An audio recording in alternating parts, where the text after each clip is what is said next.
guys, it's ASBYT and we've come to the end of the year, and we have seen in this year some amazing smartphones. I've unboxed and reviewed loads of them, some good, some bad, some just a bit strange. But if you're looking to buy a smartphone right now and going into early 2019, I'm going to go through my top 7 just in case you're looking to get your hands on a new device right now. So without further ado, let's look at what they are and why. So let's get straight to it.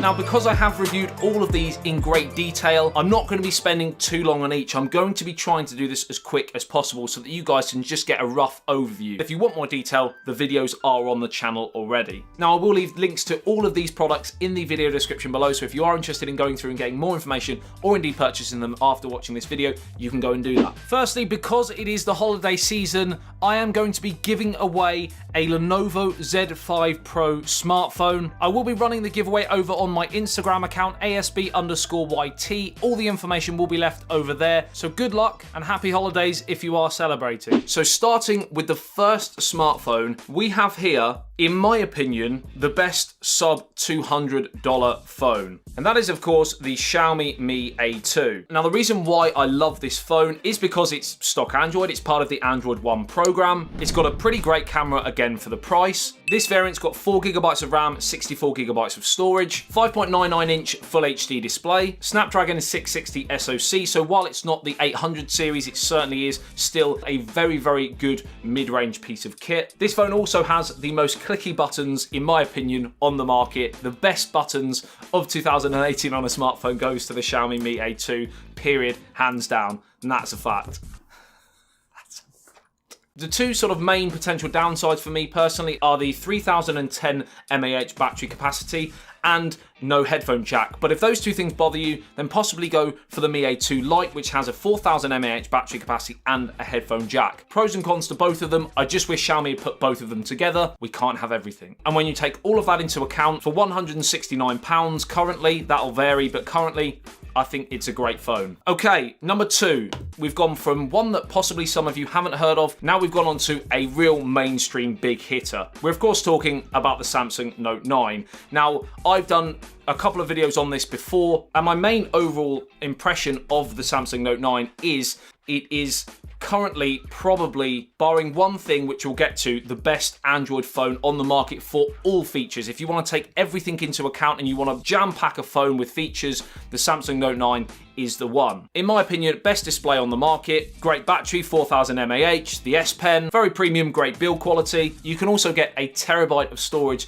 with the Note 9, including that micro SD card slot. The two downsides, and one of them's been fixed, is the price. It was, in my opinion, too expensive when you could get similar, not quite as many features, but similar Android phones for quite a lot less money. But that's obviously changed over time. You can now get the Note 9 on some pretty decent deals and reduced price for buying outright as well. But the main problem for me with the Note 9, and the only reason why I can't really use the Note 9 as my daily driver currently, is the camera. In my opinion, although the camera is good, it's not great. The front camera is pretty poor, in my opinion, compared to other flagships on the market. The rear camera takes some great shots, but if you're using the bokeh effect, depth effect, whatever you want to call it, or live focus, I think it's called on the Note 9, many different names across the phones. If you're using live focus on the Note 9, it's quite clunky. It takes quite a while to actually take that specific photo. And if things are moving, if you've got a moving target, then I've often found I've got blurred pictures. So a good camera, not a great camera, and therefore I can't use it as my daily driver. I will potentially look to port the Google camera onto here, and then I may use it. But I often find those ported APKs of the Google camera app, they can be a little bit glitchy. If one works fluidly, then I'll try it. Now we're on to, in many people's opinions, the best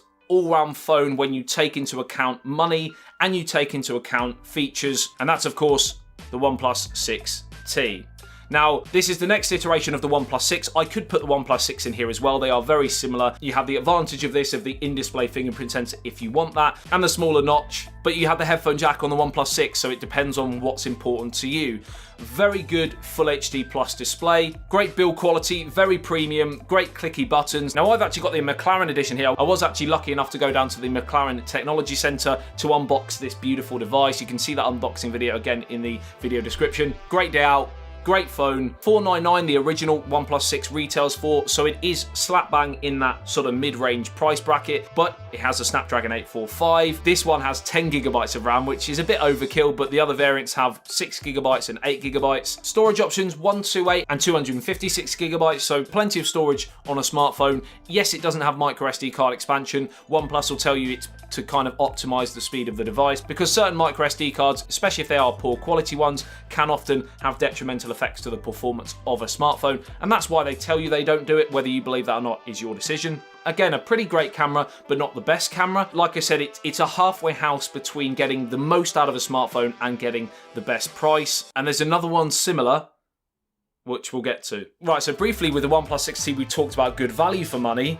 I can't really say that about our next phone. Now, I have to include the iPhone XS Max here in this lineup, simply because although I think it's overpriced, I've said that before, it's built very well. iOS, whether you like it or hate it, is a very fluid operating system. If you're in the Apple ecosystem,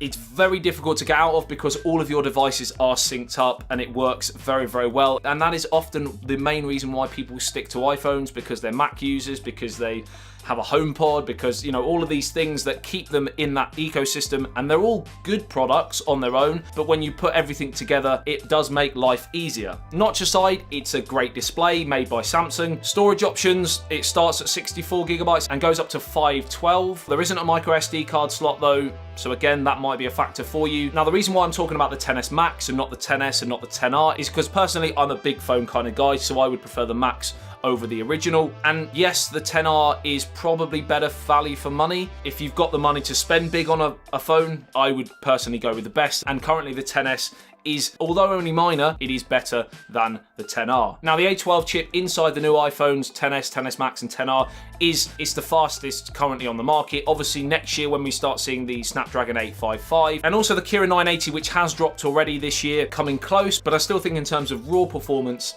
it's probably the best. Also, in terms of glitches and crashes and just working as a smartphone, I say this a lot, because the hardware and software is made by one company, it just gives Apple the edge in that department. It's got a great camera. Some people will say it's the best camera on the market. I don't quite agree with that, but I certainly think it's one of the top sort of three. My one main problem is I think they've got the saturation completely wrong. It's far too warm. Every single time I would take a shot of somebody's face or my face, the reds and the oranges just come out too much in my opinion. And the camera app, which is another problem. If you could edit the setup of the camera and bring those temperatures down, I would probably use this as a lot of my shots for social media. But currently in this state, I think there's better. Okay, so the fifth phone on this list is one that's going to go to, in my opinion, the most beautiful, experimental, and just a great phone. And this could have gone to a few different companies, the likes of Vivo with the Vivo Nex, and of course the Oppo Find X, but I think they priced themselves on release far too high. And this is where I think the Xiaomi Mi Mix 3 really works as a product. This phone currently comes in, again, like with the OnePlus 6T, at around the £500 mark, cheaper in certain regions as well. And I think that is a really, really good price for what this phone delivers. Not only do we have this beautiful ceramic back, one of, if not the fastest fingerprint sensor on the market, a great camera,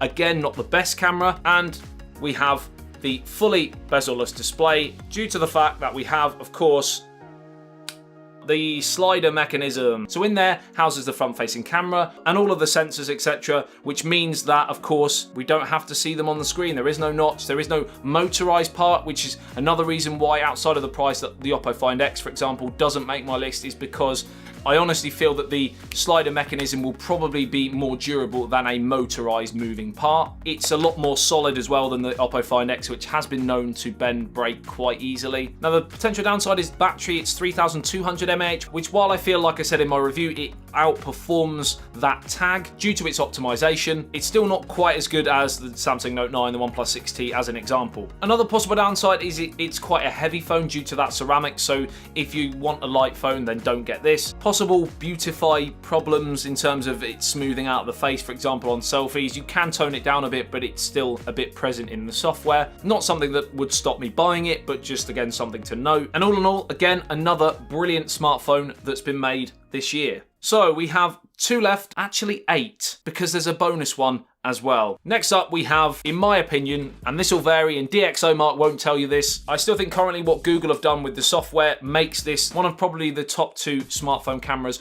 on the market. There's no surprise that a lot of people are downloading the Google Camera app onto different smartphones in order to improve and enhance what their smartphone has. And while the rest of the features of the Google Pixel 3 and 3 XL are a little bit disappointing, I wanted more from Google in terms of their smartphones this year, and it just didn't quite deliver. If camera is paramount, if stock Android is paramount, then get the Google Pixel 3 or 3 XL. If battery's important, don't get the Pixel 3 XL. Design, I'm split, to be honest, because the back I really like, the front, as you well know, and I've actually quite a nice wallpaper to hide it. Let's see if we can find it. There it is. There it is. I know it's been overplayed, but I honestly don't know what the design team were thinking on that front panel. The chin's not exactly small either, so I like the way it feels in the hand. It's nice and light. The back, like I said, looks great. The camera's great. The stock Android 9 is great, but there's a lot of other things that I would personally improve. But nevertheless, for those 2 main reasons that I've mentioned, it has to be on my top list because, again, in my opinion, I've probably said that about 16 times. In my opinion, it's one of the top 2 cameras. So our last smartphone is coming, followed by our honourable mention, and it is, of course, the Xiaomi Pocophone F1, ladies and gentlemen. It had to be, didn't it? And the reason why the Pocophone F1 is on the list and is overall, out of all of these, in my opinion, I've said it again, in my opinion, the Pocophone, it's been a long video, the Pocophone F1 it has to be the breakthrough smartphone of the year, the best smartphone for the price, because for currently £240, we have a Snapdragon 845, we have a 4000 mAh battery capacity, we have a good camera, pretty fast fingerprint sensor, 6GB of RAM, a headphone jack, not the best display, but a good display, and the skin that they've used is closer to stock Android than MIUI, which is often another turn-off for some people with Xiaomi products. Now, there's confusion about who's made this phone. It does have Xiaomi as the parent company, but Pocophone are kind of the subsection, and they are technically their own brand, similar to what we've seen with Huawei and Honor. And the Honor 10 almost made this list, but just not quite. And yes, a few people have said they've had screen bleeding issues, the speaker quality not being amazing, compatibility problems with Netflix. But if I look at this device, knowing what it's got for £240, could I really nitpick on it that much? I think not. So the way I would describe the Pocophone F1 this year, what OnePlus sharted? What happened to you? But Ruben, I'm in a situation here. We have to leave now. Well, no, can we stay a couple more minutes? But dude, no. This is serious. I just sharded. Well, OnePlus started with the flagship killer, great phone at a knockdown price. Pocophone have managed to do that on heat. This year, they have changed the landscape of smartphones. If you can get a Snapdragon 845 SoC in a smartphone, regardless of anything else, and it's got other things, for £240, that's madness. Insane. Brilliant. Top phone. And finally, my honourable mention, my bonus smartphone, if you like, is the Huawei Mate 20 Pro. Now, the reason why it's bonus is because I currently don't have it, but I have friends that have it, I have used it, and honestly, the phone is great. Yes, there's been issues potentially with Gluegate, with green screen problems, and while that could be a bad problem if you have it, there's a lot of great things about that phone as well. It's got a beautiful design, the camera's amazing, the Kirin 980 SoC is lightning quick, and it has been one of the most popular smartphones that has come out this year. As a result, it has to go on the list. So we have 8. We have my top 8 right here. This is where I want to hear from you guys. Let me know in the comment section below which of these 8 is your favorite, or is there one not on here that I missed off? Because to be fair, I could have put 15 on here, 20 on here, because there has been loads of amazing smartphones released this year. I had to condense it into one video, so unfortunately, these are the 8 that I've chosen. All of these will be left in the video description below, so if you want to go through, get more information, or indeed purchase any, you can do that. Like and share if you did enjoy this video and found it helpful. Subscribe and hit that notification bell if you're new to the channel and want to be notified every time I post a video on anything tech, pretty much daily content here on YouTube. I love you and leave you. I'll see you in the next one. Send you on TP. Peace out.